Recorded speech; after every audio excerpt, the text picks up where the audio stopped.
ഇപ്പോൾ നമുക്ക് ലഭിക്കുന്ന സുപ്രധാനമായിട്ടുള്ളൊരു വാർത്ത എന്ന് പറയുന്നത് വടക്കുകിഴക്കൻ സംസ്ഥാനങ്ങളിൽ കലാപമുണ്ടാക്കാൻ വന്ന വലിയ രീതിയിലുള്ള കലാപകാരികളെ ഇപ്പോൾ നമ്മുടെ അസം റൈഫിൾസ് അടിച്ചൊതുക്കി എന്നുള്ളതാണ്. യഥാർത്ഥത്തിൽ അവിടെ ഒരു കലാപമുണ്ടാക്കാനുള്ള ശ്രമം തന്നെ ഇപ്പോൾ പരാജയപ്പെടുത്താൻ നമ്മുടെ അസം റൈഫിൾസിനെ സാധിക്കുന്നു എന്നുള്ളത് വലിയൊരു വാർത്ത തന്നെയാണ്. എന്താണ് യഥാർത്ഥത്തിൽ സംഭവിച്ചത്? വടക്കുകിഴക്കൻ മേഖലയിലുള്ള ഉടനീളം നന്നായി ഏകോപിപ്പിച്ച കലാപവിരുദ്ധ പ്രവർത്തനങ്ങളുടെ ഒരു പരമ്പരയിൽ സമീപ ആഴ്ചകളെ സുരക്ഷാ സേനയെ ലക്ഷ്യമിടാൻ വിമത ഗ്രൂപ്പുകളായിട്ടുള്ള ഉൾഫ, NSCN നടത്തിയ ആവർത്തിച്ചുള്ള ശ്രമങ്ങൾ അസം റൈഫിൾസ് വിജയകരമായിട്ട് അതിനെ പ്രതിരോധിച്ചു എന്നുള്ള റിപ്പോർട്ടാണ് നമുക്ക് വരുന്നത്. നമുക്കറിയാം, അവിടെ അസം റൈഫിൾസിനെ ആക്രമിച്ച ഈ ഉൾഫ അടക്കമുള്ള മേഖലകളിൽ അതിർത്തി കടന്ന് മ്യാൻമറിൽ പോയി വലിയ രീതിയിലുള്ള വമ്പൻ ഡ്രോൺ ആക്രമണം നടത്തിയ വാർത്തകൾ ന്യൂസ് ഇന്ത്യ മലയാളം കൊടുത്തിരുന്നു.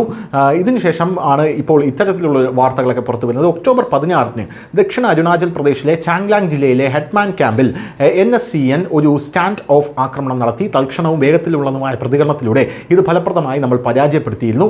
അടുത്ത ദിവസം ഒക്ടോബർ 17 അസാമിലെ കക്കോപത്തർ ക്യാമ്പിൽ ഉൾഫ സമാനമായിട്ടുള്ള ആക്രമണം നടത്താനായിട്ട് ശ്രമിച്ചു. ജാഗ്രതയിലുള്ള സൈനികർ നിർണായകമായി തിരിച്ചടിച്ചു. വിമത ഗ്രൂപ്പിൽ ഒരു അപകടമുണ്ടായി. ഗൂഢാലോചനയിൽ ഉൾപ്പെട്ട ഒരു ഓവർഗ്രൗണ്ട് വർക്കറെ പിടികൂടി. ഇത് പ്രതിരോധ വൃത്തങ്ങൾ അറിയിച്ചതാണ്. പ്രതികരണമായി അസം റൈഫിൾസ് അതിൻ്റെ പ്രവർത്തനങ്ങൾ ശക്തമാക്കി. ആധുനിക നിരീക്ഷണ ഉപകരണങ്ങൾ, ഡ്രോണുകൾ, ഇൻ്റലിജൻസ് അധിഷ്ഠിത ഹൈടെക് ടീമുകൾ എന്നിവയുടെ പിന്തുണയോടെ വിപുലമായ ഒരു കലാപവിരുദ്ധ ഗ്രിഡ് സജീവമാക്കി അവിടെ എന്നുള്ള റിപ്പോർട്ടുകൾ നമുക്കിപ്പോൾ ലഭിക്കുന്നു.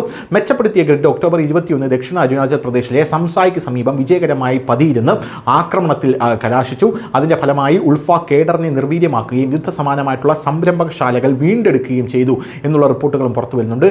ഈ ദ്രുതവും കൃത്യവുമായിട്ടുള്ള നടപടികൾ കലാപകാരികളുടെ ദുഷ്ടപദ്ധതികളെ പരാജയപ്പെടുത്തുക മാത്രമല്ല, മേഖലയിലുടനീളം സുരക്ഷാ സേനയുടെ മനോവീര്യം പുനഃസ്ഥാപിക്കുകയും ചെയ്തു എന്നാണ് അറിയാൻ സാധിക്കുന്നത്. News desk, news India Malayalam.